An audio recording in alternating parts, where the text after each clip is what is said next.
និយាយចំទៅបើ5ម៉ាន់យើងយកពីអាមេរិកពពុះពូជណៃឡូខេនតាឌូនេះយើងយកតែស្ពាំគាត់មកបានទេយកពីប្រេស៊ីលពូជណៃឡូខេនតាឌូអញ្ចឹងគោពីក្បាលនេះគឺ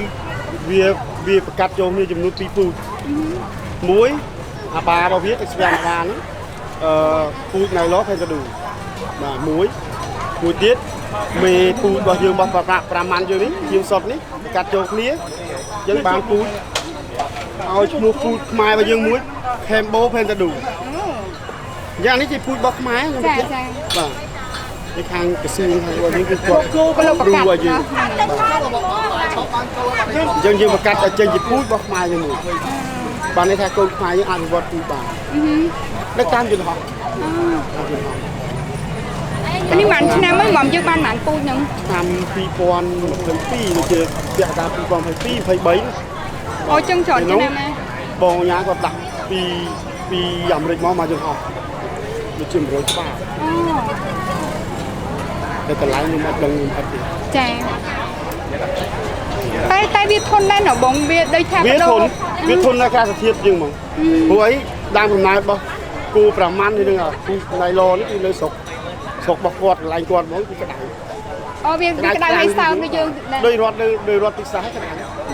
គាត់នៅបានគាត់ធន់នៅអាកាសធាតុចឹងមកយើងនេះសឹងតិចជាងគាត់បាទបើមកយើងនេះយើងគ្រប់ពេចពីគាត់នៅបានចាអត់មានបញ្ហាទេធន់ជាមួយអាកាសធាតុអានេះជាពលមានអបរបស់គាត់ខេមបូគិនតាឌូមកខេមបូខ្ញុំជាបាទពីបកគាត់ដើមពូនៅហ្វាមមកឡុកគឺមានចាប់ពី5ក្បាលទៅ10ក្បាលដាក់វាពីវងអញ្ចឹងកាលណាវាមានស្នែងវាអាចជួយគ្នាវាថ្នាក់ទី1ទី2គ្រោះថ្នាក់ដល់យើងអ្នកមើលចាបាទទី3វាចាយ space ដល់វាចងាងទៅវាចូលទៅកន្លោះនេះវាហានិភ័យដល់ខ្លួនវាទៀតតែពេលយប់ឡើងវាអាចជាប់ពីដួលអាចស្លាប់សាច់ស្នែងវាតាំងពីទូចមកបាទតាំងពីទូចនេះអាយុប៉ុណ្ណឹងពកប៉ុណ្ណឹងគឺយើងមានឧបករណ៍ចោះវាអត់ប៉ះពាល់សុខភាពវាបើយ៉ាងខ្ញុំអត់ច្បាស់វានិយាយទៅចូលផេក i7 រេងទេម៉ូឌីទៅខ្ញុំមានវីដេអូទាំងនេះនោះតាំងពីបង្កើតកាត់គឺស្នែងទៅកញ្ចក់អូទៅកញ្ចក់ទៀតបាទកញ្ចក់គឺតែការធ្វើទៀតមួយឆ្នាំគឺចូលធ្វើកញ្ចក់ម្ដងជាធម្មតាធ្លាប់ដឹងតែសេះតែធ្វើកញ្ចក់គោក៏ត្រូវធ្វើកញ្ចក់ដែរប៉ុន្តែចំពោះគោពូគោទឹកដោះមកធ្វើកញ្ចក់បើយើងអត់ធ្វើវាដុះវែងពិបាកដើរអានេះគាត់ទៅស្អុយពួកអានេះយើងចំយកសាច់យើងចំយកយើងចំលក្ខណៈជំហានទី1យើងយកពូសិនបន្ទាប់ទៅគឺយើងអនុវត្តទៅជាសាច់តែនេះគាត់អាយុប្រហែលនេះទៅ3ខែអានេះទៅមុនវាអាចដល់1តោនទៀតវានេះស្តង់ដាររបស់វាស្មូតអាយុគាត់ម៉ាក់ស៊ីម៉ូមអាយុប៉ុន្មានអាយុម៉ាក់ស៊ីម៉ូមទៅត្រូវ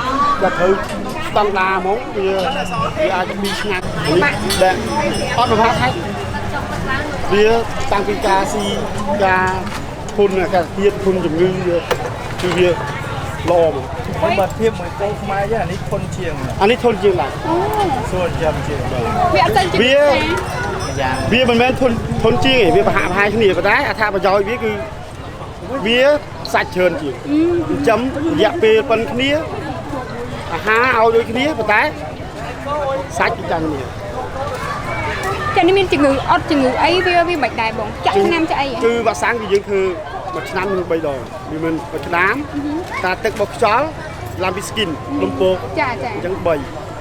ជំងឺតែទៅធ្វើមួយឆ្នាំ